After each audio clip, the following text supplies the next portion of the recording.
All right. Better late than never. All right. So um, just as a quick rehash, project is where we upload data, manage is where we manage data. Okay. Plots is where we visualize data, analysis is where we analyze data. And then these are kind of a priori functions. Decision trees help us figure out what test. Data plans help us figure out the assumptions of that test. And power analysis helps us figure out the desired sample size for that test. Okay, so basics. So let's get to uploading data. And I'm going to use that Rosenberg data file that I mentioned that looks very Qualtrics-y. Okay, so if I upload the Rosenberg, as soon as you upload data, it throws you into this data cleaning wizard, okay? If you don't want to use the data cleaning wizard or your data looks terrific the way it is, no problem. You can just exit out of there. But for the purpose of this, I'm going to walk through that data cleaning wizard. And one of the first steps is really getting rid of the headers. We just need the variable name and the data. That's all we need. So whether you're using any kind of platform, you want to get rid of those headers. Edit variable names. I mean, maybe, you want to change these things. Okay. Whatever. Okay. You can change the variable names here, apply the changes and go to next.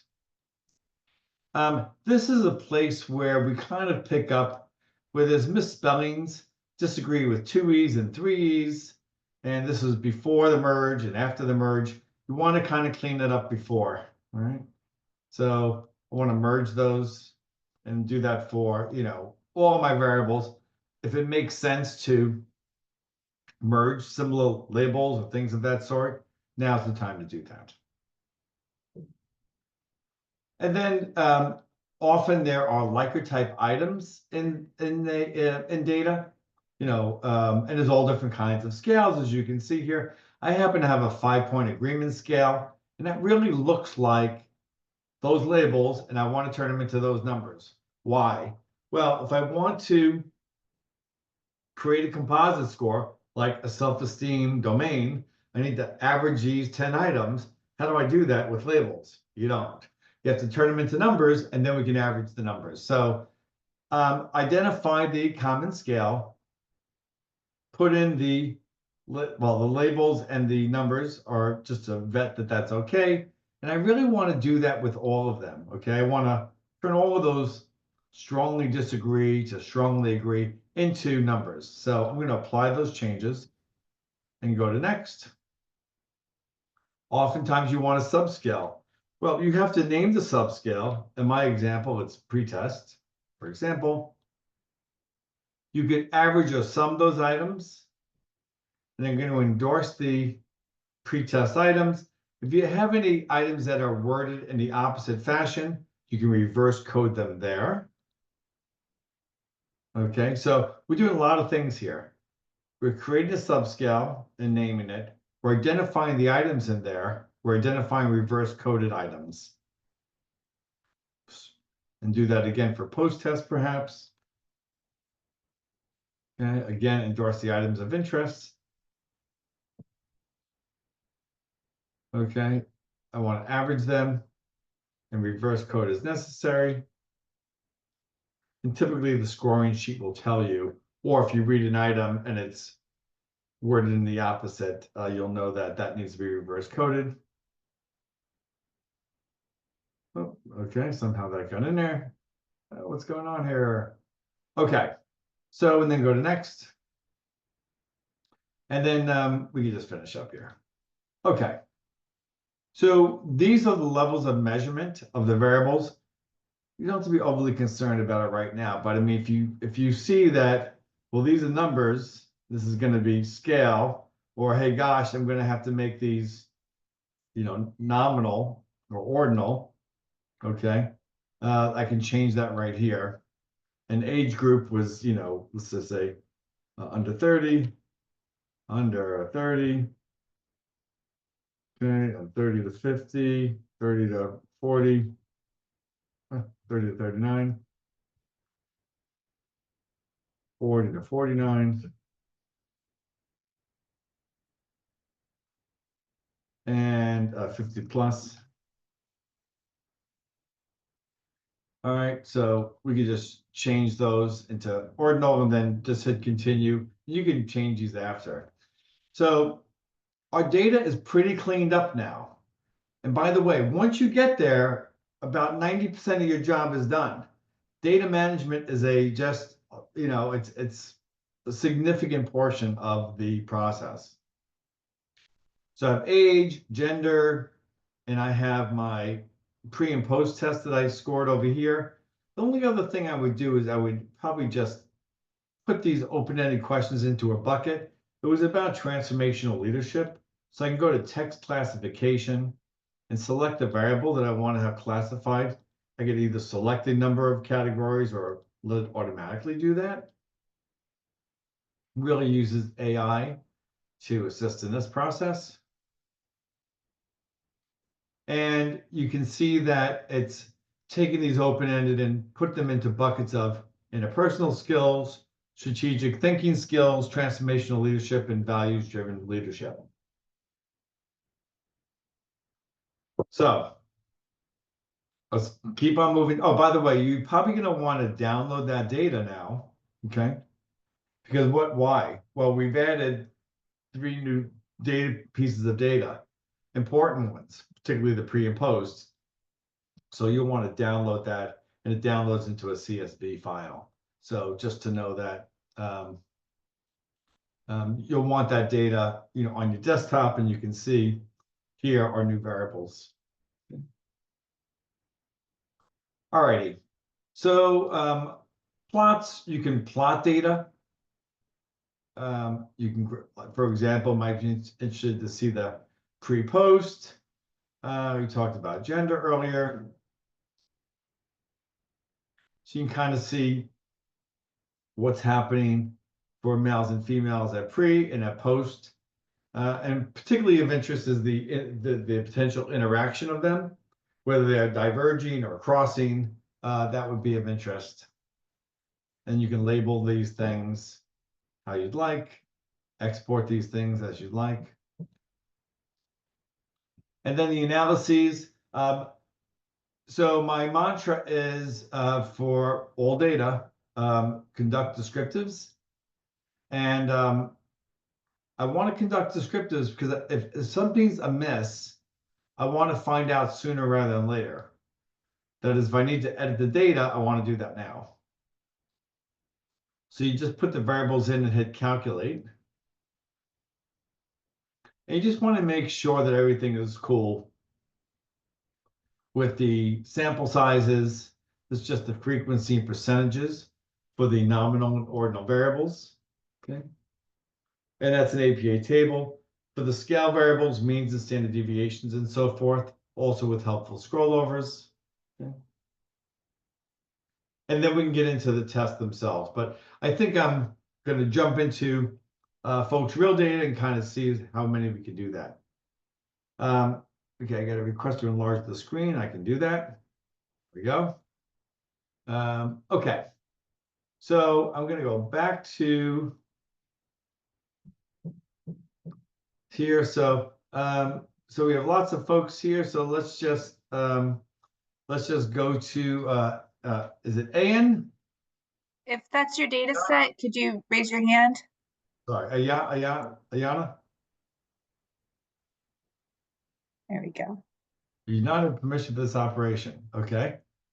Well, I may not be able to do that. So let me go to the next one. JDESA. Okay. JDSEA. Did I just accept that?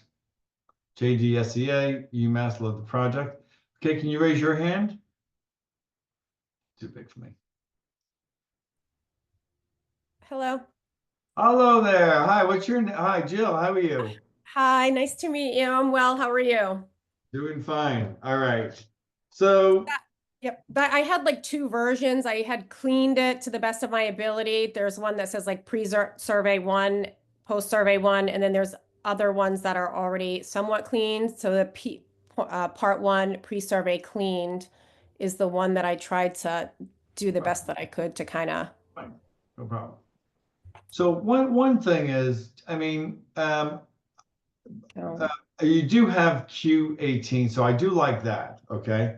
I don't So, even think that's the right one. so you know what's what, okay? Q16, blah, blah, blah. But we're gonna want to get rid of, we're gonna want to do a few things here. So we're gonna do a little bit more cleaning real quick, but it's very common. So, but as long as we know, oh, this question is related to Q66. And okay, so I'm gonna go to edit data. But I'm gonna get rid of some of these things, okay? I don't need all this business. Okay. All right, so I'm gonna delete that. And you tell me if I'm okay. All right. Can I delete those? Yeah, I'm not even sure which one that is. I'm sorry. I had to share this at the last minute. I just received the information to share at like 12:10 today, this No afternoon. So problem. Well, I'm not I'll just make some decisions then. perfect. I appreciate you. All right. So one thing is, so we may need, employment status and nurse age. Okay, so I think we want to get rid of these things. Oh, not that. So I just like to have clean data, guys. So if you have variables that you know you're not going to be using, get rid of them. The other thing is we don't need the question numbers per se, the questions themselves. So I'm going to delete that. And that's going to do a few things here. One is it makes you can see the darn sheet. The other thing we need to do is since that the question was in there, it's turned everything into nominal. Okay, so you'll either want to use the data cleaning wizard um, uh, or what I'm going to show you in a second, which is changing all of these numbers into scale variables. Okay, so that goes under recode multiple, and really from Q6, looks like from Q61. All right, all the way down. All right, so here.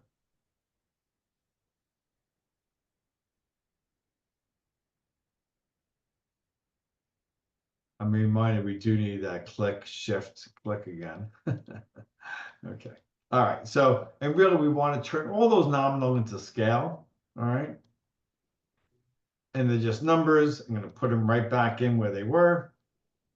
So now they should be all scales. This way we can kind of average them together and create that composite score. Okay. The other thing you want to do is, and we're kind of doing this data management stuff, right? So is really, again, turning these things into numbers. And we can, again, recode multiple. I would do them as swipes of things, 5.2 to 5.4. Okay. And then I would put them in order. So strongly agree. Then we have strongly agree, neutral. Nope. Okay, so here, so we have two. This was an example when we did that data cleaning that you have a capital A and a small a. Looks like two different labels, but it's not. So, but the fact is, we want to number these from from 5, 4, 3, 2, 1. All right, so we're just going to merge these guys together into 5, and then 4, 3, 2, and then we're not doing too much data cleaning here. Let's just get to your research question, Jill. So, what is the interest here? So how does education affect nurse knowledge of buprenorphine and perceptions towards treating opioid use disorder in the emergency department setting? You guys with your PICO questions, you like to pack it all in there. Right. So there's three separate. So this is why I'm a little confused because I don't think this is the one that I had cleaned up, but that's okay. I'll figure it out. There's so percent correct out of the first 6 questions that have answers to them up into the naloxone back. So Q47. Okay, Yep. So from Q4 right after Charlton, that's demographic. So Q42 to Q4-7 are percent correct out of 100. Whoa, whoa, That's- whoa. Q4, that's not 100% correct.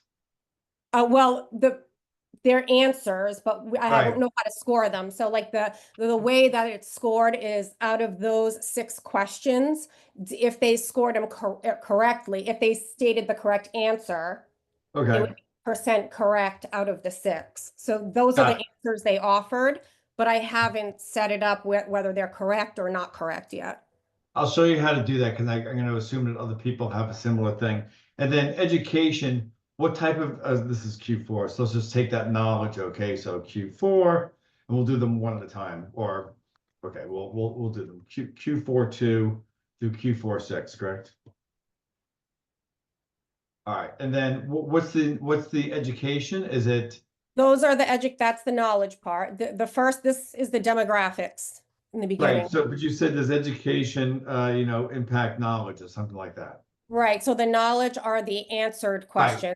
Right. What is the education, Jill? It was online modules that they did. Okay, where is that? Did everyone do that? Yes, all these are all answers to the pre-survey. So Got this is their knowledge. This is before the Knowledge. intervention Right. and their perceptions before the intervention. Okay, and then you did knowledge after. And then I have a separate post-survey data sheet. I didn't combine them. That's fine. You want to combine them. You want them in the same sheet, okay? And are they the same people that can you map? So that was a question. They had said you should add, identifying numbers to the pre and post. You However, did. by the time IRB had gotten back to me to okay that change, because the project had already been implemented, I had 20 pre-survey answers already and only 11 post-survey answers. So now my final number is, and data still being collected, it closes tomorrow, but I didn't add any way to identify pre and post. So I'm not sure what to do. Okay. So I'm just gonna take, a little bit of your data, just a little snippet. Okay. And I'm just gonna create another project. All right, so we have some demographic variables. We have some, and then we have some knowledge, okay, over here, right? So basically, this is what we're going to need to be doing. So one thing is, you can stack the data right on top of each other. And what you need to do is to add a column, okay? Oops. You need to add a column of time, okay, in your case. And all of these folks are pre-test, okay? So you need to add the pre. Oops, Control Z. Control C. So you need to create a variable called time, and these are all your pre folks, okay? And then you're gonna have all your post folks. So you can stack all of this data of the pre and stack the post underneath. And if you had a follow-up, you can stack that underneath. All right. So, but basically, this is the setup because we're going to be doing a independent samples t-test. So let's assume we have pre-test people, we have post-test people, we have post-test people. Okay. All right. So that's our first part of it.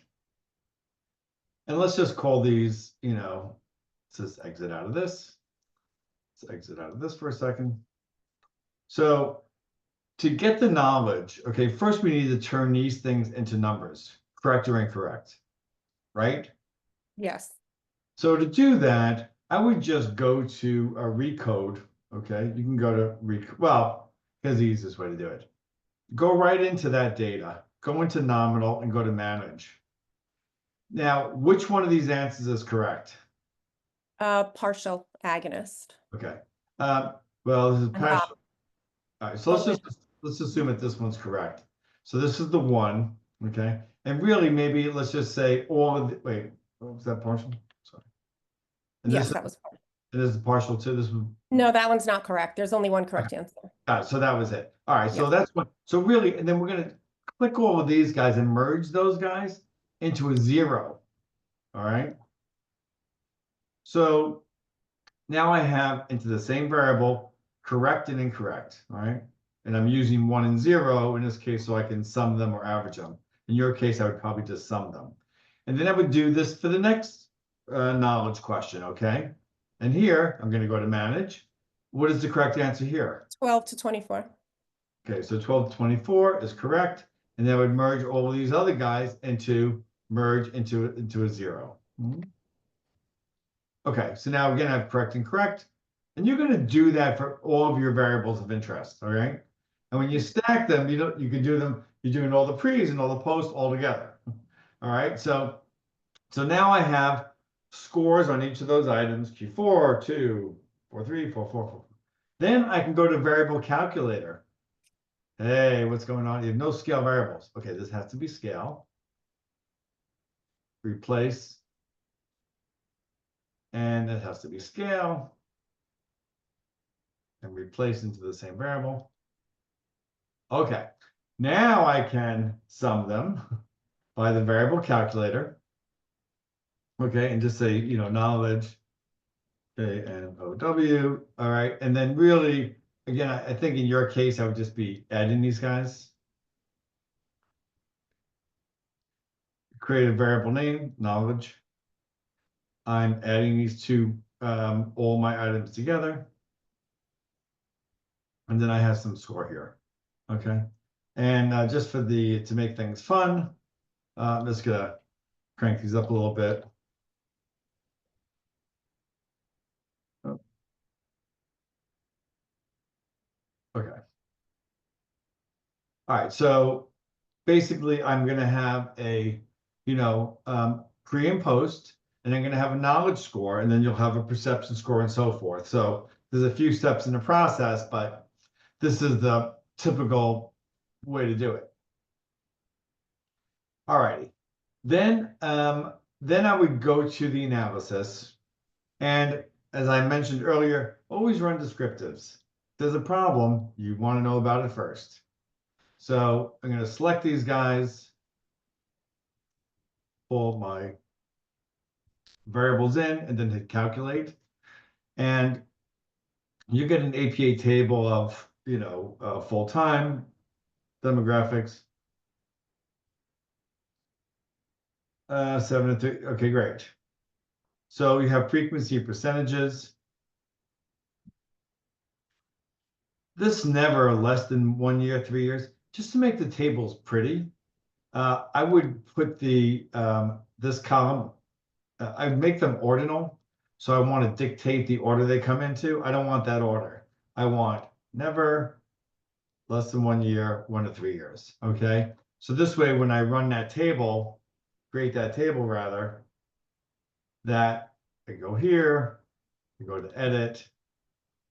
I'm hunky-dory with that, with editing that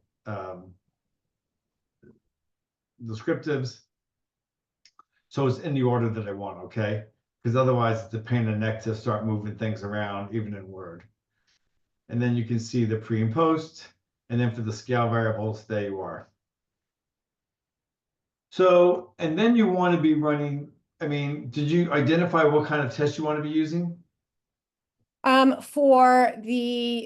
have not reached power, so I was going to do the Wilcoxon rank for the Wilcoxon sign rank for the perception based. Well, the Wilcoxon is a paired test. So, but since they're different groups essentially, there's pre and post now. All right. So I think if you're going to be using non-parametric tests, by the way, that's just a fancy word for a test that does not have assumptions. So typically, if I wanted to basically, what am I looking to do? I'm looking to identify knowledge, okay, by time.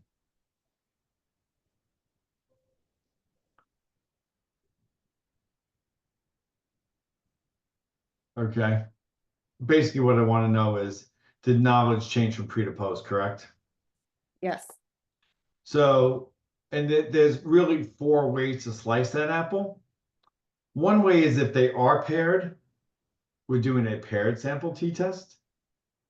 I'm not hung up on the sample size, by the way, okay? I would, even if you don't reach, I mean, unless your committee says you must have 34 people, then get 34 people. But I run stuff with 5, okay? And if it runs, then it runs. So I'm not as concerned about that. What they're concerned about, faculty, is that the assumptions, again, often these are just, convenient samples, no one's bleeding. That's my personal opinion. I mean, I would run it and see. And surprisingly, I see things that meet assumptions with small sample sizes. Just FYI. So one way would be if they're paired, sample size or not, we're doing a paired t-test, compare the means, or we're doing the Wilcoxon as you stated, which is looking at pre-post without the assumptions, non-parametric. You're out of Wilcoxon land though, because you can't pair these folks. The other 2 ways is an independent sample t-test, okay, here, all right, and the Mann-Whitney, which is that non-parametric, okay. So let's just, what is your sample size thus far, by the way? Pre, I've got 27, post, I've got 12. Okay, well, I'm running it with 11 and 11. Okay. I got to put it in the DV. So I'm going to put time in.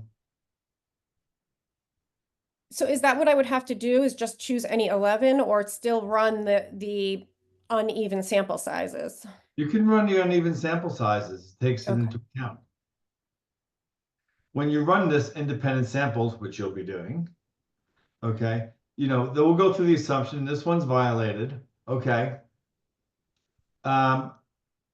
Basically what that's saying in a pretest, that there's a mean at the pretest, a lot of people are around the mean and fewer people have really lower scores, really higher scores, and it should look like a bell curve for knowledge scores at pre, knowledge scores at post. Homogeneity of variance basically means that these folks' standard deviations are similar. Okay. All right. Homogeneous similar and variance and standard deviation are similar. Or analogous. So close enough. And so that assumption is met. In fact, the tool tells you whether that assumption is met. All right. So talk to your advisor. I would run this with whatever sample, wouldn't you? Okay. Again, follow what they say, but again, I'm sorry. Mademoiselle, please. Oh, okay. I'm sorry. I also have, like, in the post-survey cleaned version that I had up there, there's the Likert scaled, which are then further divided into 5 subscales, and then some are reverse coded also. You can do that. You can reverse Okay. code them. You can turn them into, take the Likert, turn them into numbers, reverse code those numbers, and then average or sum them. No problem. Okay. 2 seconds or 22 seconds, whatever. Okay. So you got to get that data managed. Then you got to run these tests. By the way, what's happening? So that is significant, by the way, right? So because I dummied up that data. And the Mann-Whitney is without that assumption. Also significant. I would report one or the other, but not both of these things. And you can ask your advisor. Me personally, for dissertations, I would say, hey, that assumption was violated, and then report it. Means are easy to talk about. I know what an average score is. Medians and median ranks less easy to talk about. So, but I think that's your process. Stack your data in one file. Use the data cleaning wizard, which gets rid of these additional headers. Okay. You can, as I showed you up front, you can really, in that data cleaning wizard, create a composite score or a domain score, reverse code the items, and so forth, all right? So, and then run those tests. Again, you're in independent sample t-test land or Mann-Whitney land. Okay. All right, Thank you. so yeah, I'll make a shameless plug. So yes, there's also consulting if you feel like, hey, you know what? I don't want to spend 20 hours on this thing. I'm happy to help, okay? So, and then there's well, I'll have some link of some sort at the end of this thing.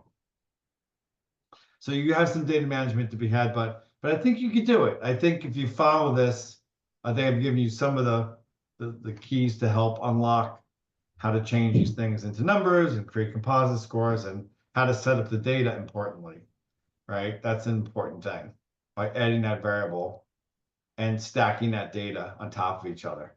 And then you just, getting correct or incorrect one time is something. All right, so I'm gonna scoot along here. We should be stacking data into one sheet, not multiple Excel tabs. Absolutely, it's all, okay, Melissa's typing.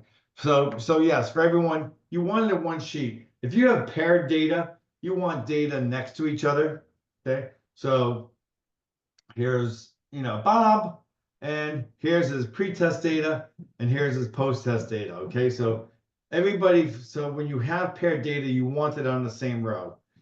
If it's kind of mixed like this, some of the same people, but I don't know who is who, then you have to stack them and create that new variable, okay? So, all right. If the sample size is around 60, some data violates the assumptions, can I still use parametric tests? I am happy to, and Melissa, I'll do this right here, hang on. So yeah, just to share with you, and I think I can get this really quickly because it's a good question. And it's a great reference. So, and the reference is this. So this is that sometimes normality is, can I type in this thing? Melissa, can I just type in there? I guess I can. I don't want to send it privately. Nope. Hang on. Can I put it into the chat, Yep, Melissa? you can. Okay. So here's to the chat for everybody. So basically this in the chat, what with these guys, there might be a guy and a gal actually. Stevens is a guy out of Cincinnati, but I don't know about Pichu.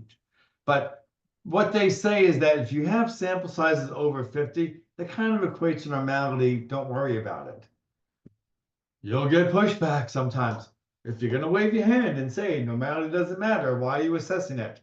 Well, that's the procedure. We're going to assess it, but I'm just saying if it's not going to really affect the robustness of the result, I'm not going to worry too much.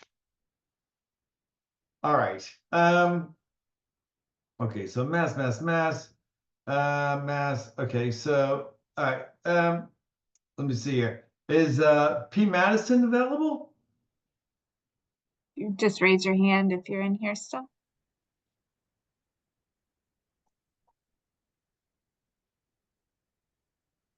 I don't have a hand yet, That's so if fine. you It's want. fine. That may have just been there. And then the other one I think was Jill. So I have Snyder here. So okay. Hey, your name sounds familiar. Did you raise your hand there? Lydia. Lydia, we talked the other day. Yes, we did. And I got the link for today's quantitative data analysis. Let me see if I can help you. Okay. I have multiple tabs, so I don't know if we're supposed to stack the data into one sheet or are the tabs okay, pre-test, post-test? It depends if they are the pretest post. Can you identify, participant one at pretest and participant one at post-test? Yes. Perfect. Then you want to put them into one sheet and you Mhm. want to put them on the same row. Okay, so the comparison group will be on one sheet and then the treatment group on another sheet, or Nope. together one So sheet?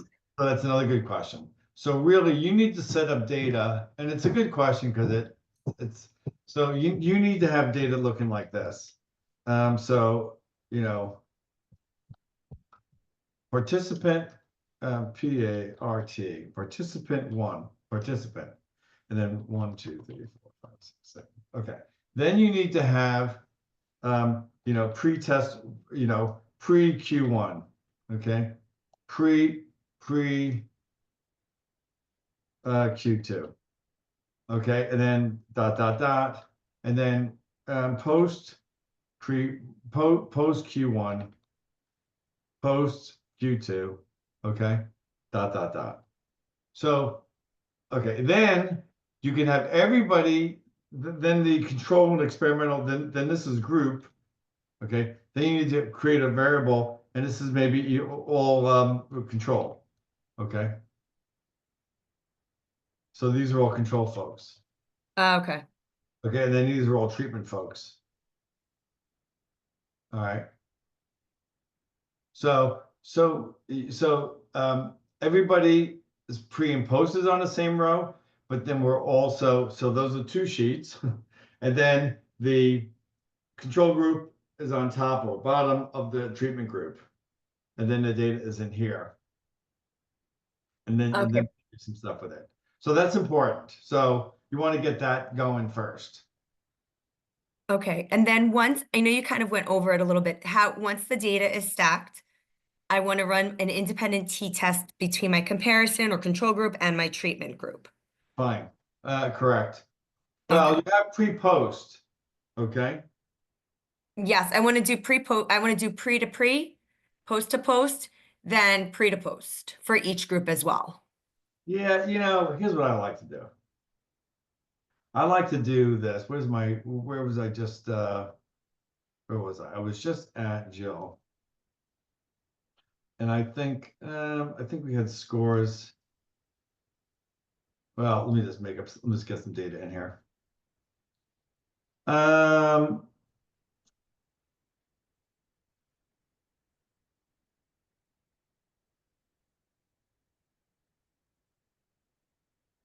Okay.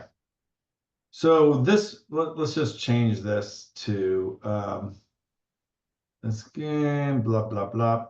So let's just manage this. Let's just call this control. CTRL, control, and then treatment. Okay. So I have my typing. So this is what I like to do with these things. So a couple things.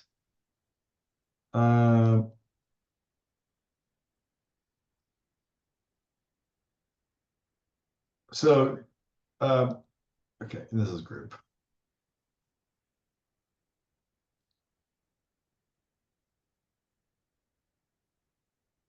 So, okay, lots of ways of slicing this apple.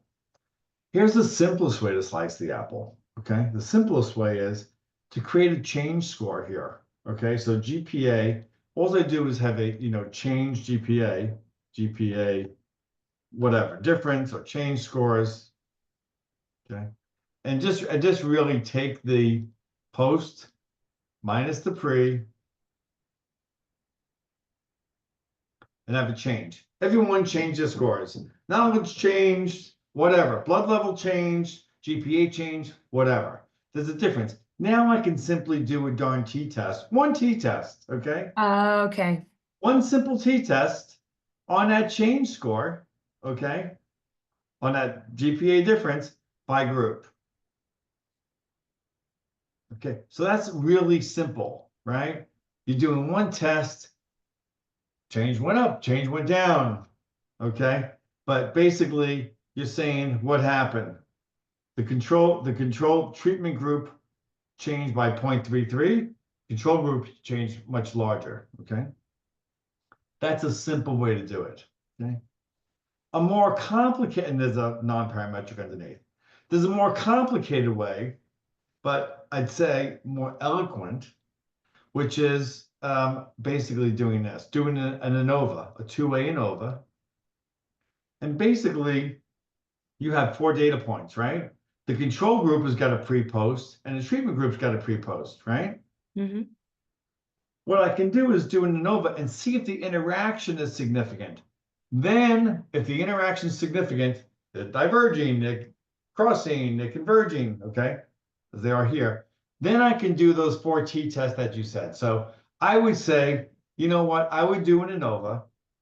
I mean, again, you know, I like maybe just to change scores by group, but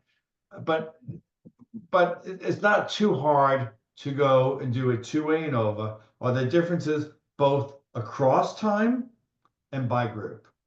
Okay. And if so, then I'm going to drill into those t-tests you talked about. Hey, do these guys differ at pre-test? Maybe so. Do they differ at post-test? Second one. Do they differ from pre to post? They differ from pre to post. That tells an entire story, okay, about what's happening to each of these folks. So that's something to do. And you can do that by going to the analysis and going to an ANOVA and going to mixed model ANOVA. Mixed just means that there's a time, okay, and a between groups and by across time.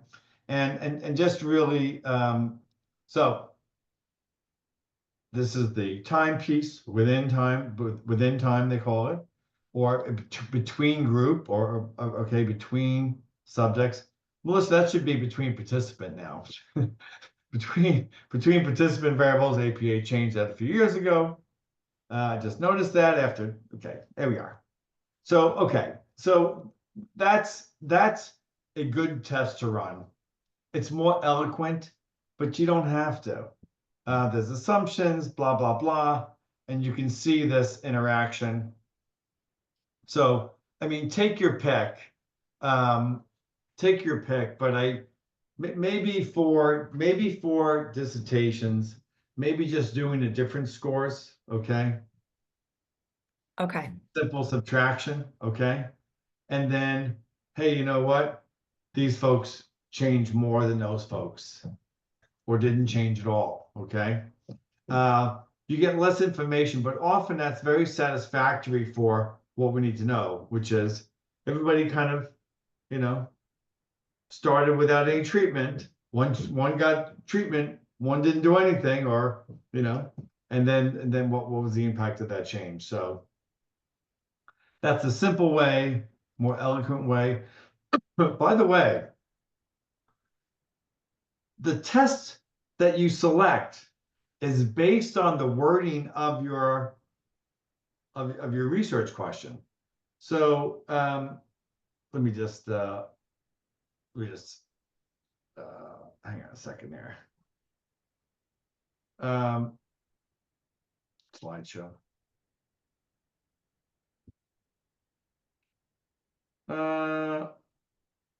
From current slide. Let me just say a word about this. Move this over. Hopefully I don't mess up myself too bad. Maybe I did. All right, maybe I'm messing myself up over here. Just to know that the wording of it, you could have asked the simple question could have been, aside from the other Pico stuff around it, are there differences on some outcome variable by group? Okay, but you could have also asked, are there differences both across time by group or an interaction of that? So I think the way that you phrase the question should drive the analysis. And my, you know, in the spirit of moving things along, I think I would say, hey, if you only said I'm looking for group differences, I would do that darn independent t-test and move along with my life. Okay, you're kind of getting at the same information. And then when you know, go get funding and can get larger sample sizes and not paying tuition and all this other business, then, you know, then you're looking for publications, then more sophisticated things. Thank you. I hope that helps. Yes, thanks. Sure. All right. So I think I want to go to, I think the last, I inadvertently, hang on a second here. I guess I want to show one other quick thing. We ran some tests here. I want to just highlight we've just added this brand new feature called AI Summary. We did a t-test, a non-parametric of that t-test, mixed model, all kind of get at the same things, okay? So, but there's an AI summary piece. This could be useful for a beginning of a discussion chapter, just to kind of get in your own brain of what the totality of what you just did was.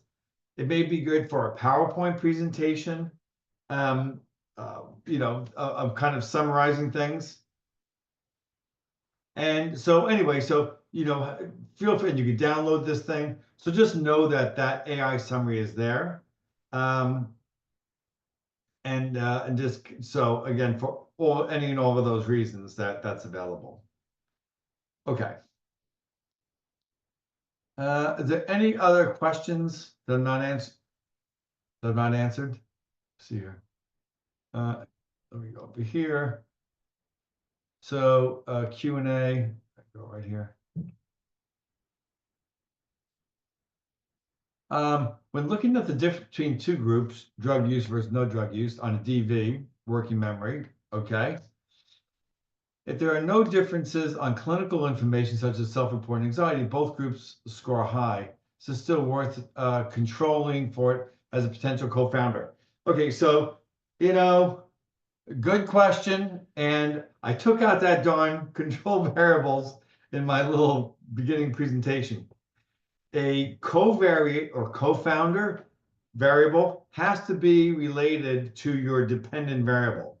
So if anxiety is high, if it's high in both groups, it may not be related to your outcome variable working memory. So if your potential covariate anxiety and your dependent variable working memory are not correlated, then you don't have to put it in there because it's not impacting that dependent variable. So it's a long way of saying no, you do not have to put that in there. Okay. And let me see what's going on here. So duplicates. Move these over. I don't know what's going on here, so I'm just going to minimize those for the moment. Final Q&A. Let me get this out of the way. So if you want to consult, happy to talk to you for a few minutes. It's it's a paid thing if you want to do work together. But if I can answer a few questions, happy to do that. If you're faculty, you'll get free support. Really, the intent is to have you use the tool on your own project. So you kind of are killing two birds with one stone. You're learning an efficient, rigorous tool, and you're knocking out your project or your research. So Ashley can provide information around faculty for trials for the tool, courseware. I didn't get there, but courseware is available. Melissa, do I have the right one here? Yes, I hope I do. Okay. Yes, you do. Okay, thank you. And then, so Ashley is more for faculty. Student support, Samantha, you can scan the schedule or you can contact her. And I didn't know that she had the intellectual statistics address, so that's awesome. So so she can help you around getting on my calendar. Melissa for more general questions. And then that's it. I really appreciate everyone's attention to what's happening here. I hope I described enough of the tool that you guys are getting what's happening here.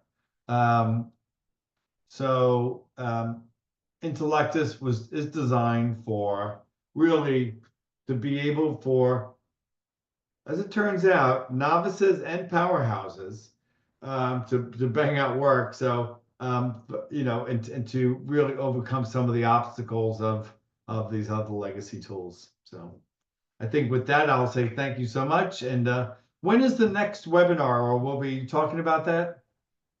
Melissa, The links to the next webinar will be in the follow-up email along with the recording. The next one is next Thursday for qualitative, and then every third Thursday we have the methodology webinar. And you'll want to see that qualitative, I mean, for the quant people, you want to see the methodology. I think that's helpful when we get into it a bit. particularly around data plans, which is really important. But for those that are doing any mixed method, or if you know folks that are doing qualitative, there's I mean, our AI tool, Intellectus Qualitative, is really driven by AI. You can do manual stuff, but just to know that it's a really powerful tool. So with that, I'll say thanks everyone for your attention, and we'll see you soon. Okay.